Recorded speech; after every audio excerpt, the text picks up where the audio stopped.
you played professional tennis, and correct me if I'm wrong, but you also have siblings that played professional tennis as well. Is that correct? Yes, I'm actually one of five girls, and my second eldest sister and I both played on the tour together. All five of us played collegiate tennis, and I have one sister now who's a twin, the youngest, Nikki, who's out on the tour right now. Okay, amazing. So I have to ask, like, was it something in the water in your household, or was it something that your parents were pushing you to this, or like, what do you think was one of the factors in all of you guys? I mean, obviously, the practice and all the time you guys spent, but to have several siblings, including yourself, play on the tour is quite uncommon. So just share with us, like, what do you think were the things that either your parents did or that allowed you guys to all have so much success in tennis? Definitely it was a requirement in my house. It's like you got to make straight A's and you got to play tennis. Like that was not, there was no options there. But what I really think was pretty cool was that my dad, being an immigrant, having five daughters, thinking so riskily, really, it's a really big risk to put your kids in professional sport and to have that grand vision that, hey, I want my kids to do something other than be a doctor or an engineer. I want to give them a chance at something different in sports, and tennis of all sports. I think is really cool to kind of see that, because there are so few of us South Asians doing this as a career. So I just think it was really gutsy of my dad to say, hey, I'm going to try this with all five of my kids. So I thought that's something that I'm really proud of. Yes, very disciplined household. We had to sleep by 8 p.m. every night. We were told that Steffi Graf sleeps at 8 o'clock. I don't know if this is true or not. I still need to vet this. But we really took it to heart. And 7:59, we'd all be running in the bed trying to sleep. That was a good move by your dad, by the way. I like that. Yeah, it was really good. Meals, just from everything that we did day to day was all for improving and optimizing the athlete. My parents made huge sacrifices for all of us. And, we grew up in a pretty competitive environment. We wanted to beat each other. We wanted to do better, and I think that that's what kind of bred us to constantly push the next level and the next boundary. Neha, was there a history of tennis? Did your dad play tennis? I mean, I can understand why you put all five kids in the same sport because it's easier, but why tennis? So I think it was popular in India, definitely. My dad, growing up in India, wanting to play that sport. He actually played table tennis. But both my parents took to tennis recreationally when they came here to the States. And it's a lot of fun. It's non-contact. I think they like that. And my dad was a really big tennis fan. He went to 14 U.S. Opens in a row. Didn't miss a match, just was there. You could see his head in a lot of the clips and stuff. It's really interesting. He just loved the sport. He loved the idea of it, and he just wanted to do something really industrious and daring. That's so cool. And you said, you mentioned you grew up in this household and it was straight A's in tennis. And so I loved kind of the discipline and definitely the high standards. Yeah, we had a saying in our house. It was no mistakes in Kumon. I don't know if you know what Kumon is, but no mistakes. Please share. No, I have no idea. I grew up in Texas, so I don't know. You never know what Kumon is. It's this Korean, or is it Japanese or Korean? I can't remember. Program that you put your kids in to learn math. They also have English, but it's like rote memory program. Yeah. These packets, these homework packets on top of, regular school. And it was we hated it. It was like a trigger word right now. If you say Kumon, I'm like, ah. So it was no mistakes in forehand, no mistakes in your forehand, and no mistakes in Kumon. Wow. Okay. That was the rule in our house. Definitely high standards from an early age, which is great. And that's how you end up with, multiple children playing professionally in the sport without question. But you've also pushed the boundaries academically. And I know you've had some recent academic accomplishments. So just share with us kind of those recent accomplishments and kind of what you've been working on through your education recently. Yeah, sure. So I just completed my master's in social work at Columbia. And while there, I also undertook some research on athletes and their transition experiences, because I was really drawn to it with my own personal trials and tribulations. So I connected with UNC's Chapel Hill. They have a center for retired athletes, which mostly looks at football players and concussions and kind of what happens to them in the long term. And I asked them, let's look at the kind of biopsychosocial model, which is what we learn as social workers, and see what happens to the athlete when they transition. What does their life look like afterwards, and what is that period of transition like? So I basically did a qualitative and quantitative analysis with 56 female athletes, and I had 3 cohorts. One was collegiate players, people who had played Division I college for at least 2 or 3 years. The second was people who played professional tennis, females who played professional tennis for at least 5 years. And then people like me who played both collegiate as well as professional. And what I'm looking to see is, what are the differences in the transition experiences and the journeys between those who played only professionally, those who played both, and then those who only played collegiate? And what are sort of the mental trials and tribulations they go through? What are the physical issues? What are the social impact? What is the career impact? And overall kind of life satisfaction. And I stuck to female because it's so under-researched. Female athletes are so under-researched. I think that was really important for me, being a former female athlete. And, the results that we're finding, and I can go into this now or we can pause and go later, is that, the biggest thing, as you both know, is the identity piece. Who am I without my sport?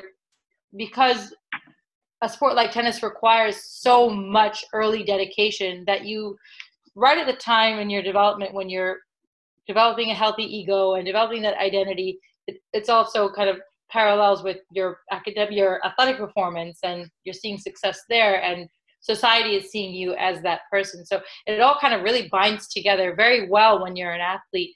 But once you're no longer that, there are a lot of, you can have some really traumatic experiences almost, kind of removing yourself from that identity. And a lot of the social factors affect how well you can transition. What are your relationships like? What's your education status? Where do you live?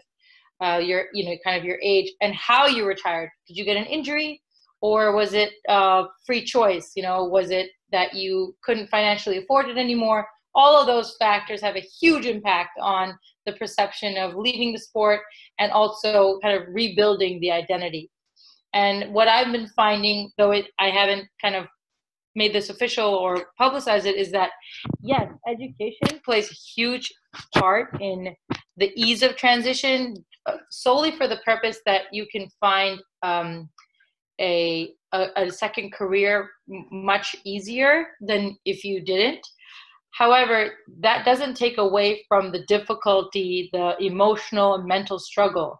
There are a lot of athletes that I interviewed who played only professionally, who transitioned beautifully, or who had a kind of a low, they didn't struggle that much when it came to transitioning, and those who played collegiate sport and are still struggling. So it's a very individual thing, and there are a lot of different factors that are involved. And I think some of the ones that are big are the social piece, and as well as the financial piece as well. Like, do you need a job right away? Something that you have to survive, or do you have time to explore? Do you have time to kind of delve into who you are? What about you, Neha? Like, what was your transition like? What do you think was like one of the pieces that kind of led you to this work? Yeah, so I mean, to be honest with you, Evan, the reason why I'm in this work is because of how much I suffered post tennis.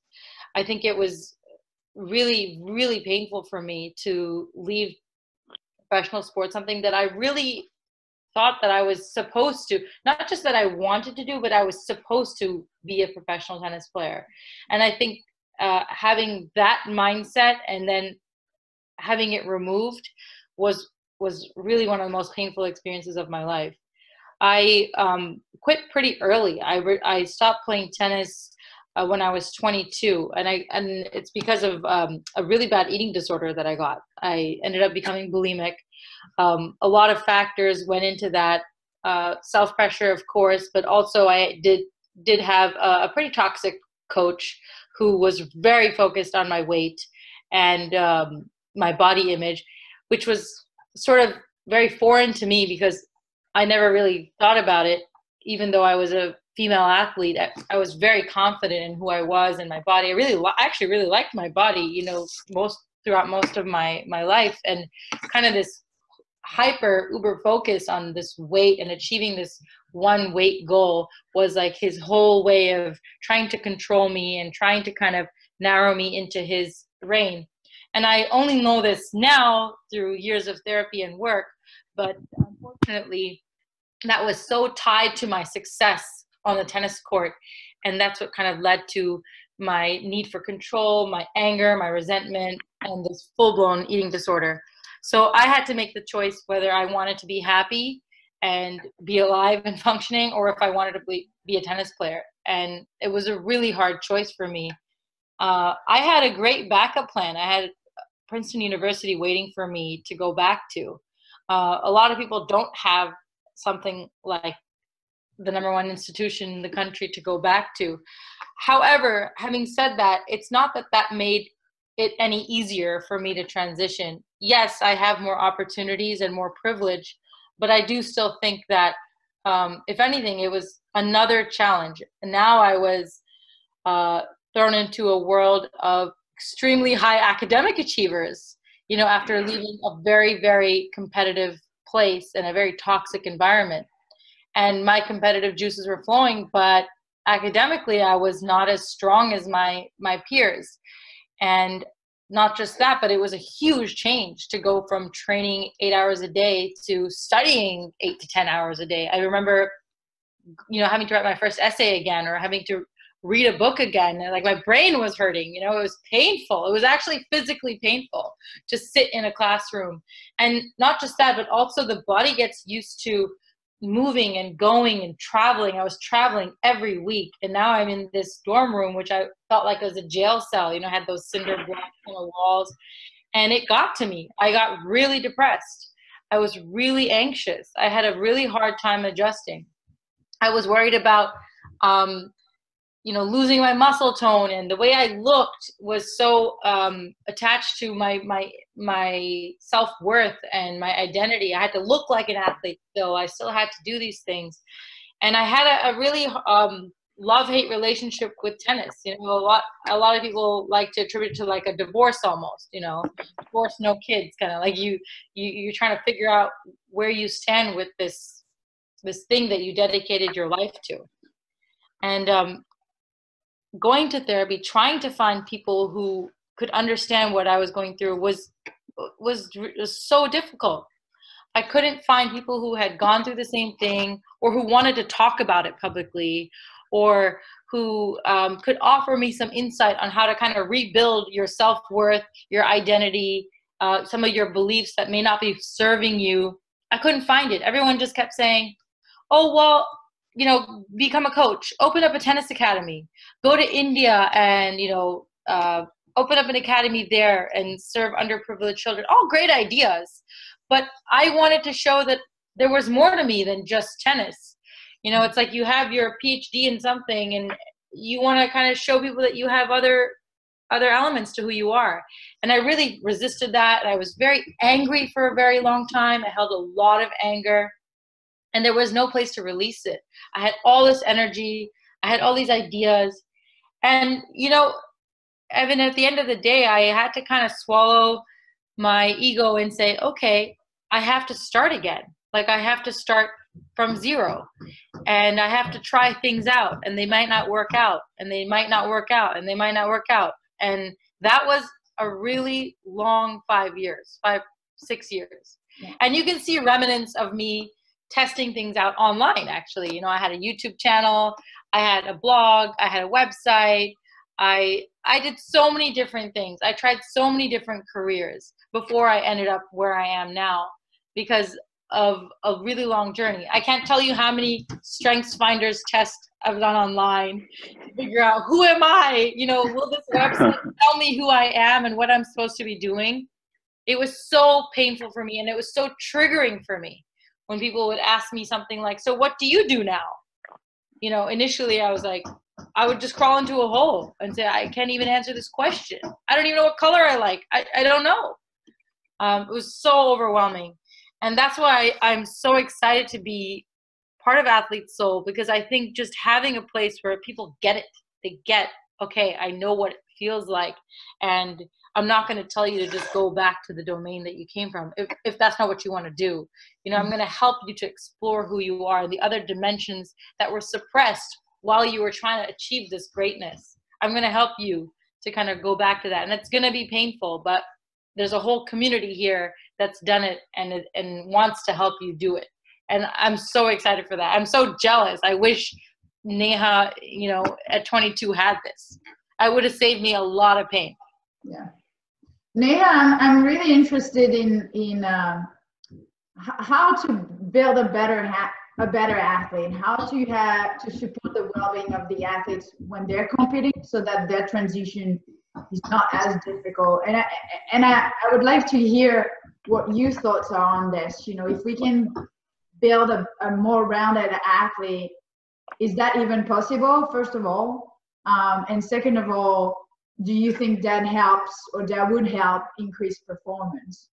Miriam, that's such a good point. I'm so glad you brought it up, because there's now there's some research around this about balancing the athletic identity with something else, how that actually increases performance.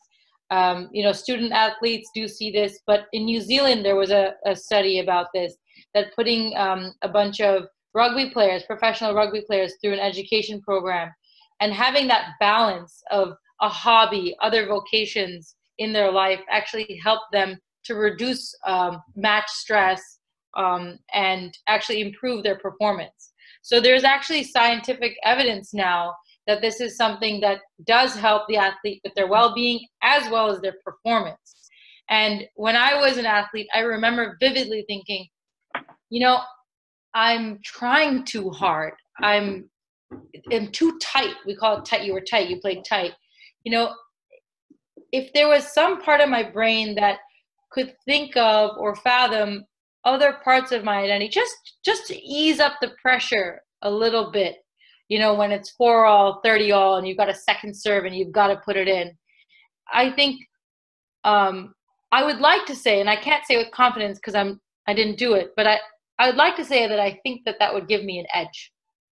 And I think that athletes now are seeing that their whole being, if one part of their world is not functioning, they're not giving their best on court or in the pool or on the pitch. So I think athletes are waking up to this now too, and seeing that their whole life has to be optimized for them to optimize. And part of that is having other projects, other identities, other things that you do. And I was having this argument the other day with my sister, actually.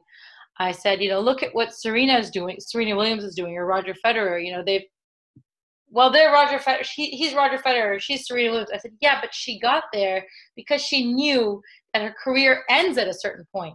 One of the few careers we have that there's a pretty hard deadline before you're even middle-aged most of the time.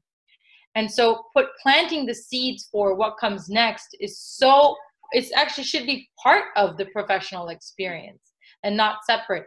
And I think those who have done that successfully do see also a lot more success playing, and they have a longer career because they have more stuff to do.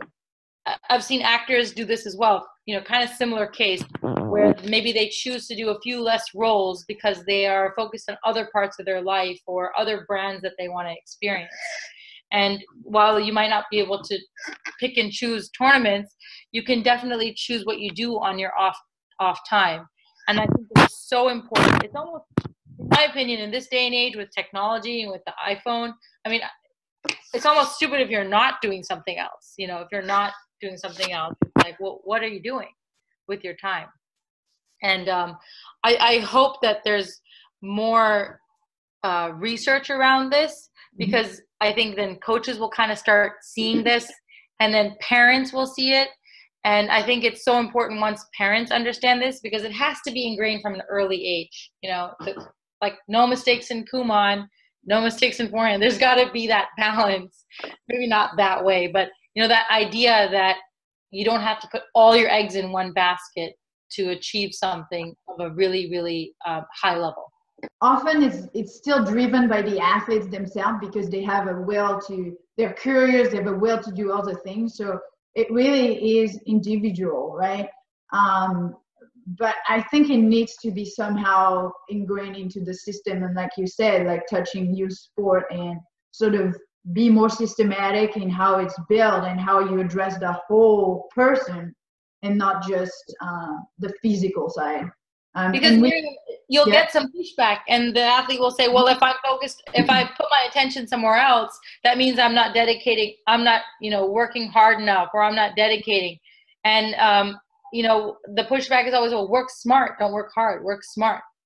And so we have to show them that these soft skills are so vital to their success on the court. And I think that that's just sort of a generational mental shift that's going to come from the coaches and the parents. Yeah, and we've all seen it in sports too, like how important the athlete's confidence is. And it just stands to reason that if you have a balanced life and if you view yourself as something a little more than a tennis player or just a basketball player, that you're going to carry yourself with even more confidence. And that can not only translate after your career ends, but it's also going to have a huge effect during your career too on your performance and the way that you feel about yourself. It's interesting to discuss this at this moment in time, because a lot of people are stepped out away from sport, and I took some time off, which was not supposed to be time off. It was supposed to be retirement, but it ended up being 2-3 years off. And coming back was the best thing, because I knew why I was coming back. I had a new sense of enjoyment about my sport, but I was also more mature. I had more confidence. I had done other things outside of the sport, and so it was really helpful to my performance. I was doing so much better just for those reasons. And I think for these athletes that are taking time off right now, I think it's really hard because they don't really see the other side of what's going on. But the other side is you kind of have an opportunity to rest, to see your family, to catch up on things you haven't done. And this will really fuel motivation when you go back onto the field. And so I think like even taking time off, it's not just like figuring out how to be a well-rounded athlete, but also, considering time off at different period in your career, I think is also something that's valuable, especially if you want to have a long career. So I'd be curious to know for each of you, because when I left football coaching, I did not really have a desire to like seek out football games like I did before and like watch these games. And so I'd be curious for each of you, like, do you guys still like seek out synchronized swimming and tennis? Are you guys still fans, or was it really kind of like a chapter that you guys closed once you retired from your sport? I think for me, right after retirement, I did not want to do anything. I didn't want to have anything to do with synchronized swimming. And it was more by choice of like having a hard cut and really transferring in, I knew it was going to be hard, and I wanted to dive into the next thing just to make it faster. And I was a little bit like Neha. I had a lot of anger and disappointment in certain things. Which part of it was just self-built in my head. But there's sort of this period of you want nothing to do with your sport, I think. And then after that, you slowly sort of go back in touch. And from my perspective, I also wanted to be able to influence some of it and stay in touch with some former teammate or know what's going on. So now I follow from afar. And I'm still in contact with athletes and coaches, but definitely there's like a dark period I went dark for 6 months. There was no contact. I probably even more like a year. But yeah. Yeah, similarly, I think for me, it's actually still a little touch and go, even though I'm involved in sports. I think initially it was really hard for me to even see anything related to tennis, an article even, I would just get really down and I just didn't want to have anything to do with it. Funnily enough, though, I still played the sport. And I always wondered why. When I had all this angst and I was frustrated, why was I returning to the court over and over again? And I think for me, the answer was that it was home. It was a home that I felt really grounded and comfortable in a really weird way. And also, it's my art. It's my craft. It's something I've worked my entire life for.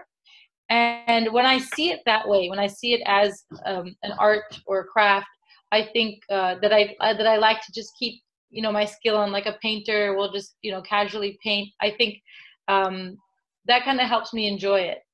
I also re-engaged with it when I started coaching. I was back in college, and it was a great part-time job that I could kind of do whenever. And I ended up being pretty good at coaching, and a lot of the students enjoyed my approach to how I taught the game, how I saw it. And it also allowed me to heal in a lot of ways, because I was able to coach the way I would have wanted to be talked to and to understand the game. And I actually had a level of maturity of understanding of the strategy piece of the game. And I did quit when I was pretty young. I was 22. So, things were starting to kind of come together for me. So I actually had sort of a new love affair with the game after I retired because of coaching. And then when I met my husband, then boyfriend, teaching him the game, I think was just the icing on the cake, because I got to experience it from this sort of stress-free, pressure-free, like childlike mind of, hey, this can be fun. And it wasn't all smooth. There were definitely some eruptions, but he really having that kind of person who has no background in the sport, seeing it through his eyes and giving him the chance to see the US Open and, engage with it. I think the way that he's approached it has helped me to kind of see that, hey, this is a sport in the larger piece of life, and it's something you did, and you should be proud of it. And I'm really grateful for that. But it's still, for me, a little touch and go. Like, yes, I'll play tennis and I'll hit, and then I'll get frustrated because, my mind wants to do something that my body can no longer do. And then I'll say, this sucks. Why did I get back on the court? And then I'll put it away for a few days, and then I'll remember, like, okay, Neha, you have 50 other things going for you. Like, let's relax. So it definitely is still there. I don't think it'll ever go away, because it's part of who I am, and I dedicated so many hours of my life to it. But I definitely have such a healthier perspective, and like I said, I like to play. I like to play my craft. It's interesting you talked about perspective, because I think, like, as I've kind of refound a little bit of my love of football, I don't get as emotionally attached. It's like a very different way that I watch the games now. I'm watching a lot more about, like, the strategy, and I'm watching for certain coaches and kind of like the things that they're doing, and not getting as wrapped up in kind of like the, I guess, play to play of the game. So it's definitely like been fun to kind of slowly get back into it now, 4 years plus removed of coaching. But it is kind of hard, especially at first, to kind of like jump right back into your sport. So interesting hearing both of y'all's perspectives, and totally understandable. Well, Neha, thanks for joining us on Coffee Convo and taking the time to share your story of transition, but also about your study. I think it's really interesting, and from the beginning, Evan and I really enjoyed hearing about it and what you found out. So yeah, looking forward to seeing it published. And me too, Miriam. I'm looking forward to seeing it published. But I decided to have 2 kids along the way. It was really smart move. Just asking, why not? Oh, two kids while I have a master's degree. You guys do have high standards in your family. Why not? You know. I did want to mention one more thing about this study, which I thought was important, is that you know, the number of people who mentioned the word depression or explained or described what we would call clinical depression was extremely high. And I think it's really important for us in the work that we're doing with Athlete Soul to kind of understand that, you know, feeling down and what, you know, the DSM-5 would call clinically depressed seems to be part of this transition. And I think that some psychoeducation around that, or if athletes kind of know that they might feel that way, I think it's really important, because when I was talking to all of the athletes, they only realized later that they were depressed and that they should have gotten help, or they had anxiety. So I think it's important for us to know what those signs are and to reach out for help when we do need it, and just know that maybe this is part of the process. It won't feel as overwhelming. But I think that was something that has been ignored largely, you know. Yeah. And fantastic that you're mentioning this, because we're actually going to run a webinar in June with a therapist who's going to explain the different type of mental health illnesses and how they look like, what are the symptoms, how to recognize them. There's a huge part in education for athletes, because generally they don't seek help. So understanding, you know, what's a strain and what's a sore muscle, and that we sort of get it, and what's a broken bone, but we don't get the mental illnesses, and there's not enough education on it. So definitely a topic that we want to shed a bit more light on, for sure.